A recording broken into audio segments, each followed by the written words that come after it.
I was cleaning my bookshelf this morning and I found this book. This is a collection of photographs of Soviet Union from 1919 to 1991, from the rise and fall Soviet Union. And it's beautiful. The photos are amazing. And the rush of joy that it brought to me, I just love this book. We grew up liking communism because communist propaganda reached us when we were young. They were almost free or very low cost. Compared to that, surprise is the capitalist propaganda. They were very expensive and we couldn't afford them. So we grew up reading Soviet Union, Soviet Nari, having all the Mir publishers, progressive publishers books. And being poor, we liked the idea of communism because this is the only ideology that gave any dignity to poor people.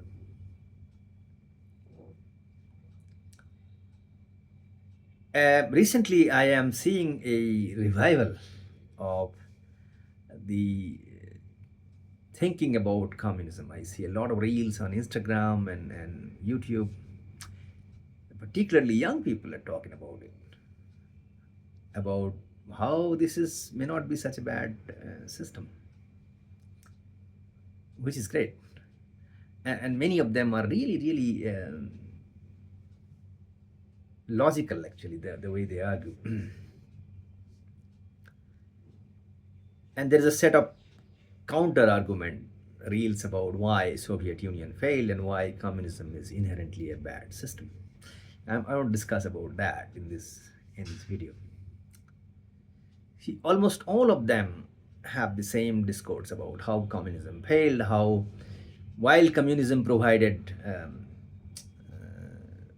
basic necessities for life, housing, food, transportation, education, it could not cater for the aspirational demands of population, cars and phones and fashion items, and how it could not compete economically with the capitalist system. The burden on the communist state to compete in the arms race, to compete in everything else, it just couldn't cope up. And then finally, with the invasion of Afghanistan, the cost of it was so high that they simply could not afford it anymore. And eventually, the discontent of the people became so high and it broke apart. See, this is all valid analysis. All of them is correct. I'm not denying it. What all of these videos fail to mention is that this is not why communism failed. Communism did not even fail. It was brought down from outside.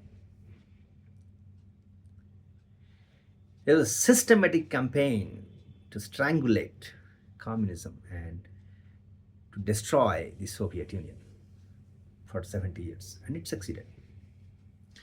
And the opposing forces is staggering. Russia, Soviet Union is somewhat big, but not everybody participated. Russia was what? 100 million people, that's 10 crore. Opposing that was whole of America's 300 million, 30 crore. Whole of Europe, 50 crore. And then the rest of the world, Canada, Japan, if you put them all together, it's about 1 billion people. That's 10 times communism is fighting. And Russia was a backward country. It was mostly peasant, illiterate. There was no industry. Russia has what? 2 cities, Moscow and St. Petersburg. America itself has like 50 great cities. And then Europe has about 40 more. And then there are, so there's 100 cities they have. Same with the universities. Russia has about a handful of universities, 3, 4, 5 max. The rest of the world, capitalist world, had about 100. So the opposing force was staggering. Even against such adversary, communism not only succeeded for 70 years, it thrived. It almost defeated the rest of the capitalist world. Therein lies the strength of this system, because it's based on equality. It's based on a sense of belonging. It gives people dignity. And these are the things people cherish a lot. Okay. And I think one of the reasons why Islam is so successful is because of this sense of brotherhood, sense of belonging, sense of dignity that Islam provides to its followers. And these are very strong appeal. These are very strong passions. And once you get it, you don't want to give it up. And that's the reason why even in Second World War or all through this struggle, Soviet Union held on to its power, because people were rooted into these beautiful gifts of communism that they got. And that's the same thing that attracted me towards this system.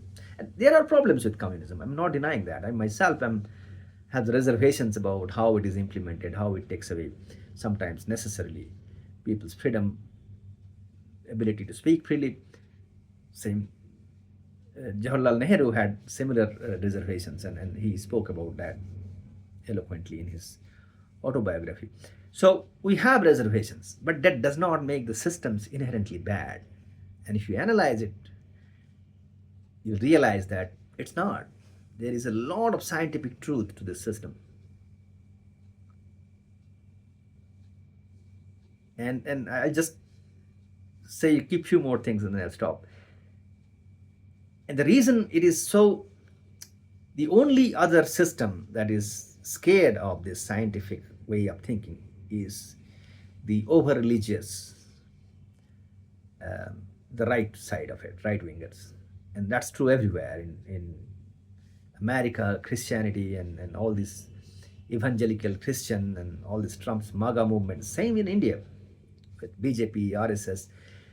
They are scared of communism because they know, at least I don't know whether they have any intellectual, but if they do, they know that it's inherently a better system and it can change people. It can eradicate religion.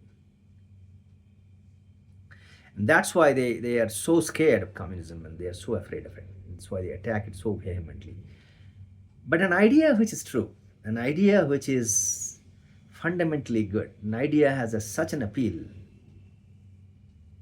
you can't stop it forever. It will come back. It will revive. So I'm going to keep this book. Thanks for watching.